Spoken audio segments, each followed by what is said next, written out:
Hey everybody, Nick here, and today I want to give a quick little look at this guy right here. This is a JG, or Jason Guthrie, custom scout knife.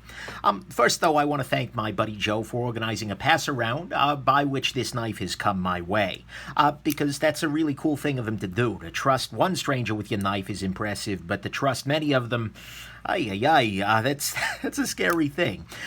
The other thing I'll say is that I can't do a full review of this, partly because it's custom, and partly because, unfortunately, I'm late in the pass-around. So this has some pretty significant wear, including a pocket clips screw that is stripped out on the inside there. And so I can't really vouch for whether this knife is, really, really well done or whatnot, because I don't know what condition it started in. But I can say some things about it, things that impress me and things that do not impress me, and then I gotta make a quick commentary about it. So anyways, let's talk about some of the impressive stuff, and then we'll go to the other side. There's a bunch to impress me here. I'll be completely honest with you. But it boils down to a couple of areas. The first one is actually, for me at least, the blade. The blade on this knife is very, very nice. Although the stock isn't super... Oh, I'm sorry, I forgot the size comparison. Right here, Spyderco Delica. And so you can see it's not a huge knife in any stretch of the imagination, although it is very, very thick, and we'll talk about that a little bit later. But still, it is not a big, big knife, but the blade on this guy is great. And I say that for a few reasons. Not only does it have a beautiful little finish on it, it's got nice hand rub sort of thing, and I assume a lot of the wear on there is just because it's been ridden hard and put to bed wet on this pass-around. But look, that aside, the blade on this guy is really well done for cutting things. And that's something that brings me joy. I mean, first off, look, beautiful sharpening choil. Very, very thin plunge grind that dodges the thumb stud. All of these things are great things to start with, but then look at the thickness behind the edge, or really the lack thereof. This edge disappears, and that is just incredible. I freaking love that so much. This is just a joy to cut with, because it has such slicing power that even in a pretty dull state, and it kind of is after this pass-around, it is really, really nice to cut with. And so this blade is absolutely great. And he's done a great job of that. For me, that would probably be the great if this were a full review. Next thing that brings me joy is the ergonomics on this guy. I just mentioned that it's a very thick little knife.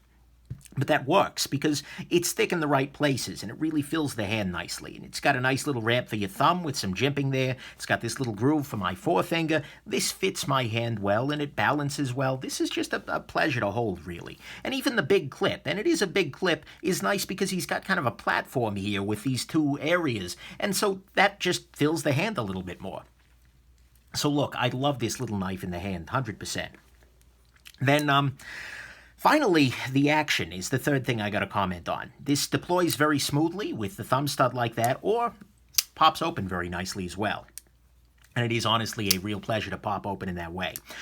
But the action is extra remarkable on this knife. I mean, for an expensive custom knife, the action better be remarkable. But the action here is just remarkably smooth. It is in that same sort of glassy smoothness as you get on a well-worn washer knife, something like a well-worn Chris Reeve Shabazz or a Spyderco Sleesh Bowie. It's that sort of just like effortless glide sort of thing. And this has it very, very nicely. Even, I think it's probably a little nicer than some because the lock bar tension is relatively low, although more than sufficient. But the action on this guy is remarkable in pretty much every way. But what makes it even more remarkable to me is if we look at the washers here. That's right, that's Teflon.